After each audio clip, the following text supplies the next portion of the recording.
मोदी के काम करने का स्टाइल बिल्कुल अलग है। वो जितने बड़े और कड़े फैसले उन्होंने लिया, उसके पीछे बहुत बड़ा फैक्टर ये था कि उनके पास सांसदों की संख्या उतनी थी कि वो ले सकते थे एक पार्टी के तौर पे, एक प्रधानमंत्री के तौर पे।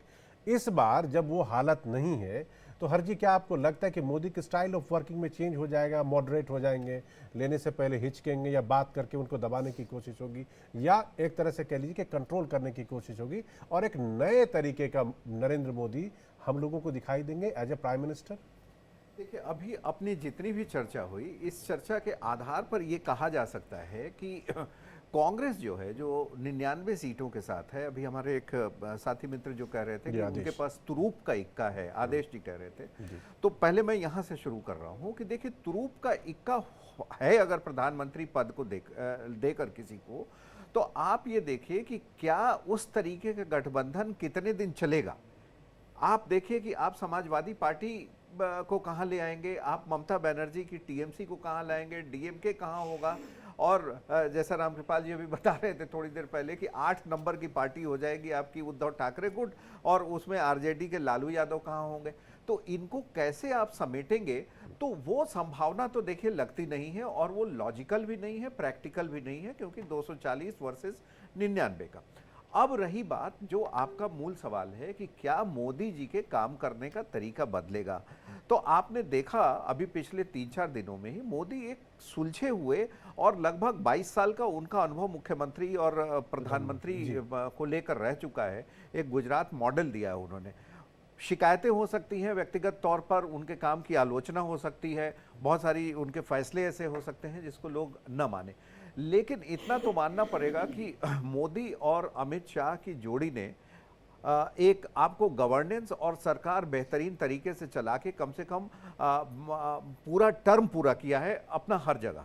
तो आपने 2-3 दिन पहले देखा कि किस तरीके से, चाहे वो नीतीश कुमार हो या तेलुगु देशम पार्टी के चंद्रबाबू नायडू हो, उन्होंने अपना ज़बरदस्त तरीके से समर्थन दिया है।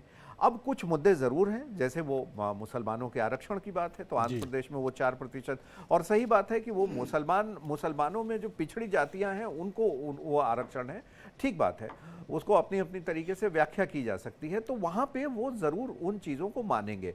और दूसरी चीज़ मुझे ये लगता है कि जो अग्निवीर की भी योजना है, उस पर भी विचार किया जा सकता है। अग्निवीर योजना के बारे में तो डिफेंस मिनिस्टर ने खुद से, राजनाथ सिंह ने कहा कि अगर हमारे पास सुझाव आ रहे हैं, चीजें आएंगी तो मैं उसकी समीक्षा के लिए तैयार हूं, बदलाव के लिए तैयार हूं। और ऐसा नहीं है कि ये कोई नया करेंगे। आपने कृषि कानून में वापस ले लिया, कृषि कानूनों में देखा होगा, उन्होंने वापस लिया इस तरीके का।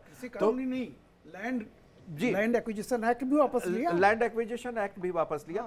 मुद्दा वो नहीं है मिहिर, मैं मुद्दा यहाँ पे जो आपने बहुत ही शानदार उठाया है वो ये है कि क्या जो 5 पोजीशंस होती हैं including prime minister for CCS, जो कैबिनेट कमिटी ऑन सिक्योरिटी होता है, होम, फाइनेंस, डिफेंस और एमईए, और लोकसभा अध्यक्ष, ये किसको जा सकता है। और क्या जो 2 बड़े दल हैं टीडीपी और जेडीयू लोकसभा अध्यक्ष के लिए करेगा? मुझे लगता है कि नहीं, यहाँ उन लोगों को शायद मना कर दिया गया है, और जो लोकसभा अध्यक्ष होगा वो भारतीय जनता पार्टी का ही होगा। हाँ, एक बदलाव और आएगा, और मुझे लगता है रामकृपाल जी हमारी बात से सहमत होंगे, प्रेम जी भी सहमत होंगे।